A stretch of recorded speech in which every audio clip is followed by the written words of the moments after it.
Alors justement, il y a une faille de sécurité, une vulnérabilité qui a été découverte en 2007 sur le langage de programmation Python. Je ne sais pas si tu en as entendu parler, c'est un truc qui est en train de ressurgir actuellement.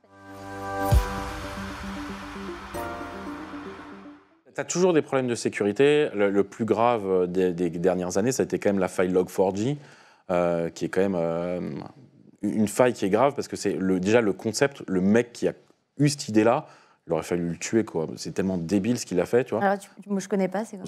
C'est une faille qui permet, grosso modo, d'exécuter n'importe quelle classe Java juste en mettant une URL dans un log, quoi. Enfin, c'est vraiment...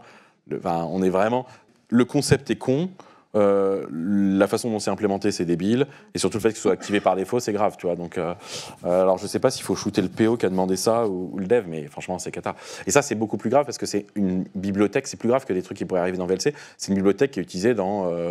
je vais te dire 70% des programmes en Java dans le monde, quoi. Donc, voilà. Et ça, c'est un vrai problème et que tu soulèves, qui est le problème des bibliothèques open source qui sont réutilisées partout. Et en fait, tu as une toute petite team derrière. Et tu as plein de grosses boîtes qui utilisent tous ces trucs-là et qui ne reversent quasiment rien pour faire de la sécurité sur de l'open source. Et est-ce que tu penses que justement, ces failles-là, un jour, ça pourrait mettre en danger un peu le modèle open source? Non, parce que le modèle... Alors d'abord, il n'y a pas vraiment un modèle open source, il y en a plein, mais juste toutes les grosses boîtes... Enfin, quand tu discutes avec les gens de Facebook, ils te disent que 95% du code qui tourne sur les serveurs de Facebook est open source. Et donc, en fait, il n'y a que vraiment la partie vraiment applicative qui a la plus haute valeur ajoutée.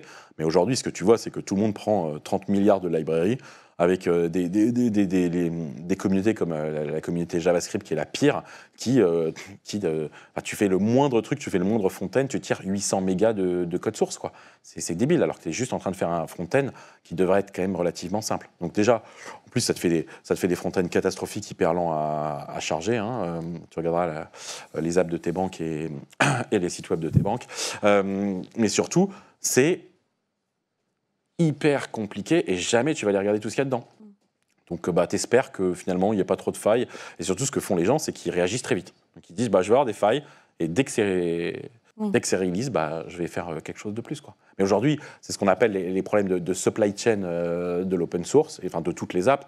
Et aujourd'hui, c'est un problème pas résolu parce que la solution, elle coûterait tellement cher que personne ne veut mettre l'argent.